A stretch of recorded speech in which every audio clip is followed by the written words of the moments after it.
এক মিনিটে 5টি নাম স্মরণ করলে সমস্ত পাপ দূর হয়। তাদের নাম কি জানেন? অল্লাদ, দ্রৌপদী, তারা, মন্দোদরী, কুন্তী। ইনাদেরকে পঞ্চসতী বলা হয়।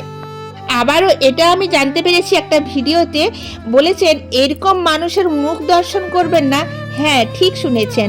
এটাই শাস্ত্রে বলা হয়েছে, শতজন্মের পুণ্য নষ্ট হয় যে ব্যক্তি ভগবান বিষ্ণু ও তার ভক্তকে নিন্দা করে।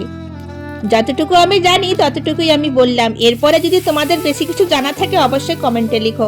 তো আজকে আমার গোপাল সোনার জন্য ভোগ রান্না হচ্ছে খিচুড়ি। তো আমি সব রকম সবজি কেটে নিয়েছি, ফুলকপি, বাঁধাকপি, আলু, টমেটো, গাজর, বিনস সব একসঙ্গে কেটে ভেজে নিয়েছে। আর ওদিকে আতপ চালটা ভালো করে সেদ্ধ করে, মুগ ডাল তার সাথে সেদ্ধ করে ফোড়ন দিয়ে সুন্দরভাবে আমি সেদ্ধ করে রেখেছি। আর এদিকে একটু মশলা করে নিয়েছি, আদা, জিরে, ধনে, শুকনো লঙ্কার গুঁড়ো, সব কাঁচা লঙ্কা বেটে, আদা বেটে সব একসঙ্গে দিয়ে সুন্দর করে মশলা কষে আমার এই গোপাল সোনার ভোগে দিয়ে তার সাথে ঘি রন্ধন করে একসঙ্গে দিয়ে খুব সুন্দর করে আমি খিচুড়িটা রান্না করেছি। আর এদিকে ওই মশলাটা কিছুটা দিয়ে আর কিছু মশলাটা রেখে একসঙ্গে দুটো মশলা করে নিয়েছিলাম। তো আলু ভেজে, ফুলকপি ভেজে একসঙ্গে সুন্দর করে ওই মশলার সাথে আমি রান্না করেছি। খুব অল্প সময়ের মধ্যে ফুলকপি আলু দিয়ে একটা সুন্দর তরকারি হয়েছে, আর সাথে হয়েছে খিচুড়ি, আর হয়েছিল টমেটোর চাটনি।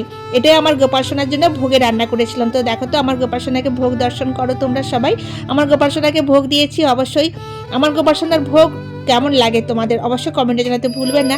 তো অবশ্যই আমাকে এইরকম কাজ করতে খুব ভালো লাগে, কেন জানি না। আমার দাদা, ঠাকুমা, বাবা, মা সবাই বলতেন যে সত্যিকারে তোর মনে ভক্তি আছে, ভক্তি না থাকলে এসব কাজ হয় না। আর ভক্তিবত সত্যি স্বামী পেয়েছি, যেটা কিনা আমার সাথে খুব সুন্দর করে সাথ দেয়। তারও অনেক মনে ভক্তি আছে, যেটা কিনা আমার স্বামী, আমি যেই পুজোর অর্চনা করি না কেন আমার স্বামী খুব সুন্দর সাথ দেয়। আর তার সাথে ভোগ, গোপাল সোনাকে ভোগ খাইয়ে তারপরে কিন্তু আমরা সবাই মিলে ভোগ গ্রহণ করলাম। তো সত্যি সুপার হয়েছিল। রাধে রাধে।